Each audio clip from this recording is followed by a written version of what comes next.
Hello દોસ્તો, આજે આપણે સ્પેશિયલ પોલીસ ભરતી માટે ભવાઈ વિશે ઇમ્પોર્ટન્ટ થોડી માહિતી લઈશું। આજનો વિડીયો ટૂંકો છે પણ ખૂબ જ મહત્વનો છે, એટલે લાસ્ટ સુધી બન્યા રહીજો। જો પરીક્ષામાં ભવાઈ વિશે પ્રશ્ન પૂછાય તો આપણને આવડે તે માટે આપણી પાસે જે ભવાઈની માહિતી છે તે લેવી જરૂરી છે। અને દોસ્તો આ માહિતી ખૂબ જ મહત્વની છે અને પરીક્ષા લક્ષી છે, એટલે યાદ રાખવાની કોશિશ કરજો।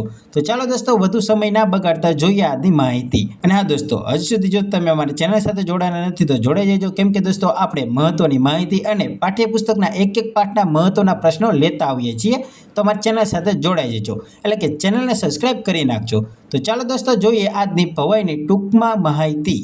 જો દોસ્તો આપણે ભવાઈ વિશે માહિતી લેવી હોય તો પહેલા આ વ્યક્તિને તો ખાસ યાદ રાખવા જરૂરી છે। અસહ્ય ઠાકરને ભવાઈના પિતા તરીકે ઓળખવામાં આવે છે। દોસ્તો આટલી એક માહિતી યાદ રાખજો। હવે જોઈએ આગળ માહિતી। અસહ્ય ઠાકરે લોકોનું મનોરંજન થાય અને એકનો એક વેશ દરરોજ ન ભજવો પડે તે માટે 360 જેટલા વેશની રચના કરી હતી। દોસ્તો યાદ રાખજો, 360 જેટલા વેશની રચના કરી હતી, એટલે કે ભવાઈમાં 360 જેટલા વેશની રચના અસહ્ય ઠાકરે કરી હતી, જેમાં સૌથી જૂનો વેશ રામાપીરનો મનાય છે। એટલે કે 360 જેટલા વેશ છે તેમાં સૌથી જૂનો વેશ રામાપીરનો માનવામાં આવે છે। દોસ્તો હવે જોયું ભવાઈના જાણીતા વેશ। અમુક દોસ્તો 360 તો પૂછાય નહીં, પણ જે અમુક પૂછાય એવા છે તે આપણે જાણીતા વેશ જોઈ લેવી।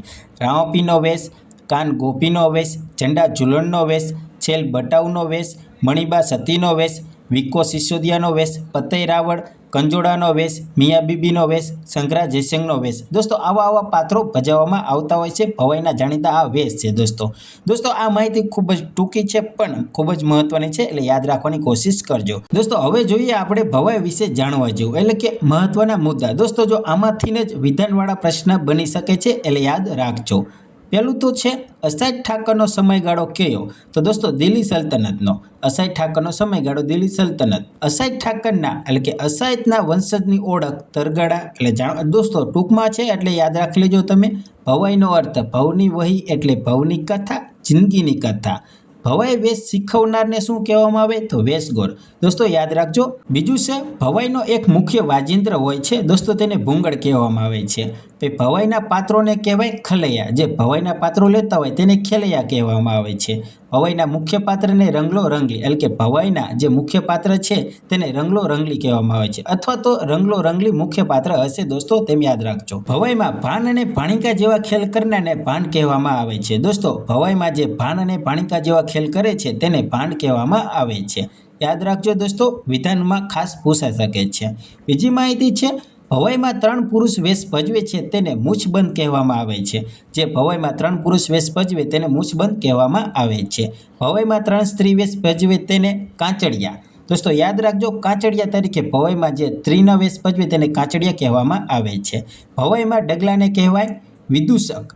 ભવાઈમાં જે ડગલાનું પાત્ર છે તેનું વિદૂષક કહેવામાં આવે છે। અને ભવાઈમાં એટલે કે ભવાઈ માતાજીનો મહાપ્રસાદ, એટલે કે ભવાઈમાં જે માતાજીનો મહાપ્રસાદ છે તે ઉમૈયા માતાનો છે। દોસ્તો આટલું યાદ રાખજો। અને દોસ્તો આપણે આટલી માહિતી ભવાઈ વિશે ટૂંકમાં માહિતી જોઈ, જે પરીક્ષા લગતી હતી તે આપણે ટૂંકમાં માહિતી જોઈ લીધી। દોસ્તો વિડીયો હજી એક વખત કહું છું કે વિડીયો ટૂંકો છે પણ ખૂબ જ મહત્વનો છે, એટલે યાદ રાખવાની કોશિશ કરજો। અને મારા ખ્યાલથી તમને જો હજી ખ્યાલ ન આવ્યો તો બીજી વખત જોઈ લેજો વિડીયોને, એટલે કે ટૂંકો વિડીયો છે એટલે બીજી વખત જોઈ લેજો। આમાંથી જો પ્રશ્ન પૂછાય તો તમને આવડશે। અને દોસ્તો હવે તમને એક બીજી ટૂંકમાં માહિતી જણાવી દઉં કે આપણે પાઠ્યપુસ્તકના એક પાઠના મહત્વના પ્રશ્ન જોઈએ છીએ, એટલે જો તમારે તે જોવો હોય તો તમને પ્લેલિસ્ટમાં મળી જશે। તો ચાલો દોસ્તો, મળીએ બીજા વિડીયોમાં। જય હિન્દ, જય ભારત।